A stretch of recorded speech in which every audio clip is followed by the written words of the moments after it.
jogos, games, joguinhos, enfim, você sabe.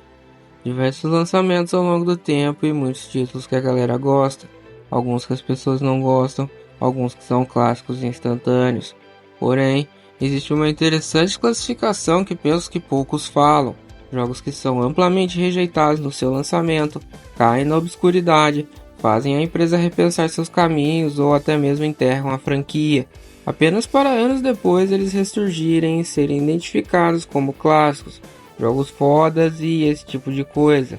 E eu decidi reunir um catálogo aqui de jogos que sofreram com esse fenômeno, de patinhos feios e gotes em apenas poucos anos.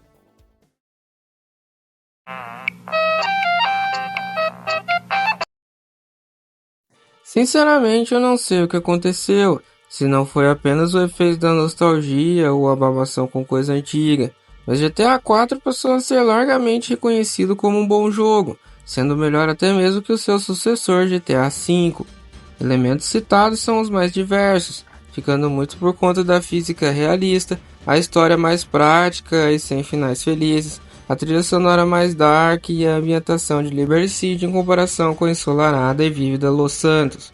GTA 4 aparenta ter se dedicado a ilustrar a vida de um imigrante nos Estados Unidos, sobretudo a de alguém que quer deixar no passado as coisas ruins que viveu, com o GTA V se voltando a ilustrar o sonho americano. Só que lá atrás essa tentativa foi amplamente rechaçada, somada à falta de recursos que o GTA San Andreas tinha e que não foram reaproveitados em GTA 4, como a repersonalização do personagem e as atividades relacionadas a gangues e a variedade de missões, passando por coisas mais de gameplay, como a possibilidade de mergulhar e de pilotar aviões, fizeram durante muitos anos o jogo não ser reconhecido e ser descartado rapidamente, ganhando uma espécie de status cult recentemente com vídeos de análises que exaltam a ambientação e a vivacidade do cenário, enquanto as críticas ao GTA V foram principalmente no roteiro pouco sério, as saídas rápidas e o estilo de gameplay focado no exagero e no extenso reaproveitamento do título por parte da Rockstar,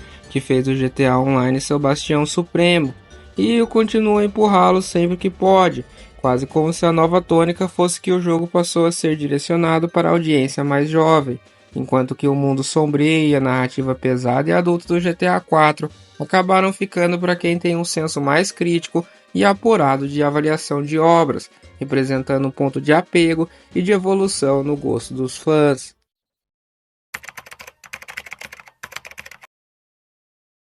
Metal Gear é uma série que vive de amor e ódio. Tem quem acha o Kojima um gênio artístico ao ponto de não criar apenas jogos, e sim obras de ficção completas, na qual você pode interagir de diversas maneiras, sendo assistindo cutscenes enormes, participando de sessões focadas em QTEs ou se escondendo de inimigos em caixas. E quem tem simplesmente acredita que tudo isso é a roupa do imperador e o Kojima não consegue fazer um jogo sem se envolver mimimi cinéfilo no meio. Independente do seu lado nessa opinião, é seguro dizer que quando Metal Gear Rising foi lançado lá em 2013, ninguém gostou. Os fãs mais puristas detestaram a ideia de um hack and slash envolvendo a franquia, além do até então personagem descartável Jack Raiden, que já havia levado esses fãs à frustração em Metal Gear Solid 2. O excesso de memes e de personagens questionavelmente apelativos, sem a seriedade e o impacto dos jogos stealth, logo depois da sequência Snake Eater e Guns of the Patriots ainda,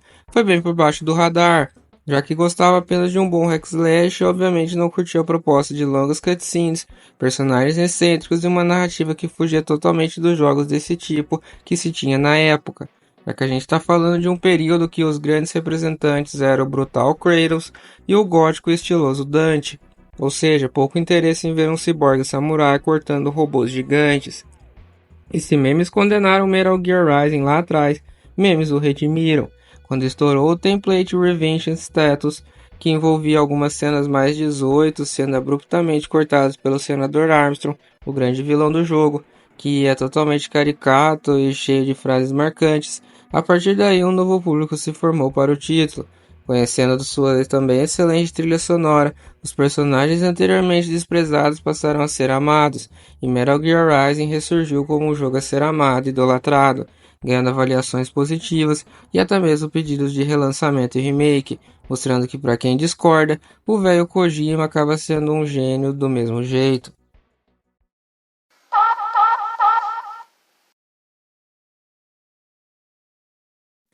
Street Fighter sofre muito pelo peso dos 12 personagens originais, fato, sendo que Street Fighter 3 foi a primeira tentativa da Capcom de fazer com que a sua franquia de luta não ficasse igual ao que seria todas as outras.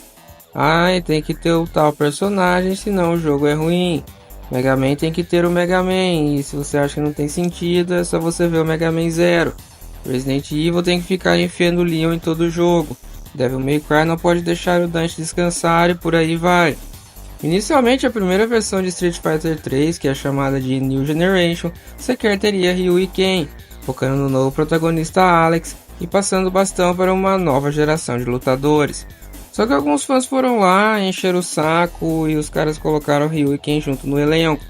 A segunda revisão, que é o Second Impact, recebeu novos personagens e alterou algumas coisas, mas foi com Third Strike que a empresa realmente quis estabelecer o novo padrão de um jogo de luta, refinando o sistema de combate, equilibrando os personagens, investindo em design e trilha sonora, já que sério, os caras chamaram um rapper para fazer as músicas principais do jogo, tudo para Third Strike ser descartado.